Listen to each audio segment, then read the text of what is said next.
i-login na ninyo yung inyong Aorus account. Ayan, login lang natin yung email na ginamit natin. Syempre, enter natin yung password. So, ayan, nakapag-login na tayo. Next natin na gagawin dito, i-click na ninyo yung Books of Accounts. Eto, sa video na to, panoorin nyo lang maigi. To tell you honestly, mga tropa, no, napakamahal ng singil. Eto yung gagawin lang ninyo. Sisingilin kayo usually 1,000 to 2,000. Napakadali lang nito as in. Kaya sundan nyo lang maigi. So again, click nyo lang yung Register Book of Accounts. Tapos dito, makikita ninyo to. Ang pipindutin nyo dito, mga tropa, yung Validate. Once maklik mo yung Validate, lalabas yung details na to. Click mo lang yung kulay green na add. And click mo yung add na kulay yellow. And click mo dito yung manual. Tapos, click to search. Hanapin mo lang dito yung Cash Receipt Journal. And next natin mamaya, yung disbursement naman. Ayan o, Cash Receipts Journal. And dito, pindutin mo yung number 1 and last volume 0 dahil bago pa lang naman tayong magre-register. Ayan, tapos dito sa date period, yung validity period, yung date ngayon. Kung kailan ka magre-register. Ayan, dahil nung 13 ko siya ni-register, ayan, tapos yung date of registration, hindi mo yan magagalaw. Wala kang magagalaw dyan. And next naman natin, eto. Taxable year, 01/01/2006, kung kailan yung taon. Ayan, mga tropa, sundan nyo lang yan, no? Ayan. Tapos dito, 12/31/2031. 5 years, mga tropa. Kumbaga yung books natin, hanggang 5 years yung aabutin neto. Kasi usually, etong Lazada affiliate natin, konti lang naman yung may susulat natin dito. Tapos, click mo na yung add, yung kulay green. Next natin, ulitin natin, click mo yung add row, same procedure, manual. Dito naman, cash disbursement naman yung hahanapin natin.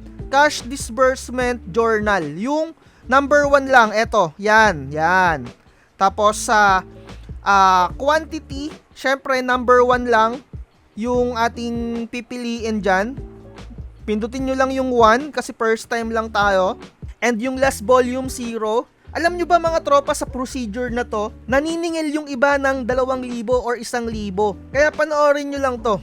Dito sa validity, syempre yung date ngayon, date of registration, hindi mo yan magagalaw. Same procedure, 01/01/2006, 2026 doon hindi 2006, 2026. And dito, 12/31/2031 and click mo na yung add books.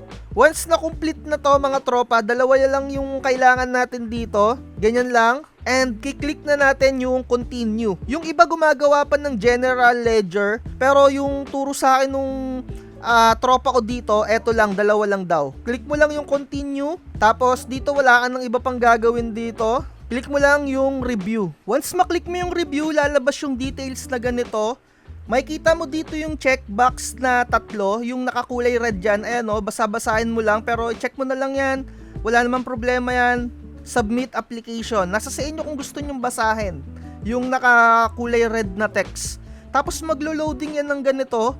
Click mo lang yung take survey. Click mo yung client type, tapos citizen. Click mo yung okay. Tapos nyan, ilagay mo lang yung age mo. And next, male or female. And yung civil status. Ayan, mag-proceed lang kayo dito. Lahat ng may mga asterisk, kailangan mo siyang fill upan. So dito, saang grupo ka nabibilang, pindutin mo lang dito, not applicable. Ayan, okay na yan. So far, so good. I-double check nyo na lang yung mga details. Anyway, wala naman problema yan. Survey lang naman yan. Click mo na yung submit. Lalabas na yung ganito. So, eto na yung ipiprint natin. Ayan, yung volume 1:1. Pindutin nyo lang yan. Meron kayong magda-download dyan na PDF. Ayan yung ipiprint ninyo. Tapos, ididikit nyo siya sa first page. Eto yung itsura nyan, mga tropa. Ibi-blur ko na lang syempre for privacy purposes. Ipiprint nyo yan. Ididikit nyo sa first page ng bibilihin ninyong book, yung columnar book. Eto yan, mga tropa. Ilalagay ko na lang din sa description yung link. Ayan. 12 column yung bibilihin ko dito. So far so good. Eto lang yung pinaka full details kung papaano mag-register sa BIR, mag-upload sa Lazada, mag-fill out ng invoice, mag-register sa Orus.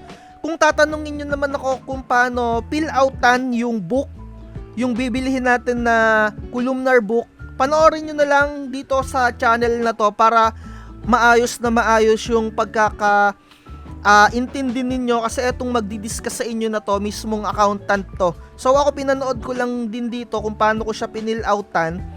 And siguro next time ituturo ko sa inyo kung papaano, pag sure na ako kung papaano. Pero so far sa ngayon, gayahin nyo na lang muna etong isasuggest ko na YouTube channel na to, etong YouTuber na to, panoorin nyo na lang muna sa kanya. So kung meron kayong iba pang katanungan, comment down below or i-message nyo ako sa ating Facebook page. So dito na lang. Like, share, and subscribe. Lagi ko sinasabi, wag na wag magpapauto. Bye-bye. Pag may makikilang, panahon ng magtuturo. Makikitang puso'y dinaan sa promo. Huwag kang magpapauto, mag-isip ka sa...